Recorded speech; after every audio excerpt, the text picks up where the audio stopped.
तुलसी या रुद्राक्ष की माला गले में धारण करने से अत्यंत पुण्य होता है, भगवान विष्णु और शिव की प्रीति होती है। यह अनेक शास्त्रों में बताया गया है। ये देखिए हमारे सामने पद्म पुराण का पाताल खंड खुला हुआ है, अध्याय 7-9। इसमें बताया गया है कि तुलसी काष्ठ घटितैः रुद्राक्षाकारकारितैः निर्वितां मालिकां कंठे निधार्यार्चनमारभेत। भगवान की पूजा करने के लिए जब चले तो तुलसी के काष्ठ में, तुलसी की लकड़ी में रुद्राक्ष की तरह से छोटी छोटी मन के बना करके माला बना ली गई हो, उसको अगर गले में धारण करके पूजा करता है तो वो अत्यधिक, उस पूजा को भगवान अत्यधिक प्रसन्न करते हैं। और आगे कहा गया है कि तुलसी काष्ठ मालाभिर्भूषितः कर्म आचरण पितॄणाम देवतानां च कृतम कोटि गुणम भवेत्।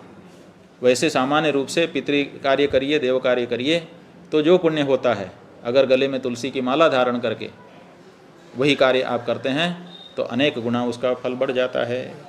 तुलसी की माला जिस दिन से लोग पहन लेते हैं उस दिन से अपने आप को वैष्णव समझते हैं और सात्विक जीवन जीने की तरफ आगे बढ़ जाते हैं।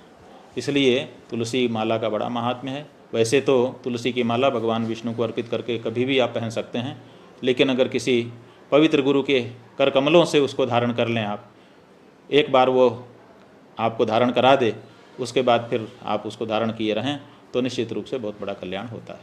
इसलिए गले में कंठी की माला हो, झूठ नहीं बोलना है। गले में कंठी की माला हो, धोखाधड़ी नहीं करना है। गले में कंठी की माला हो, हिंसा नहीं करनी है। गले में कंठी की माला हो तो कोई अधर्म का कार्य नहीं करना है। गले में कंठी माला हो तो अपने शरीर की शुद्धि, वाणी की शुद्धि बनाए रखनी है।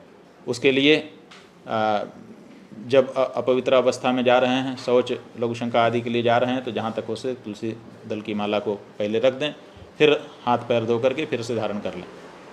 अथवा आपने नित्य धारण कर रखा है, जैसे गले हाथ में कलावा बांध लेते हैं लोग, वो बंधा ही रहता है, तो नहाते समय वो जैसे शरीर धुलता है वैसे वो भी धुल जाता है, वो शरीर का अंग बन जाता है।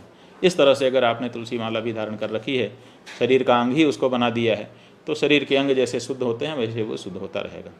तो दोनों ही तरीके हैं, दोनों तरीक़ों में से जो आपको उचित लगे उस तरीके से तुलसी की माला धारण करिए।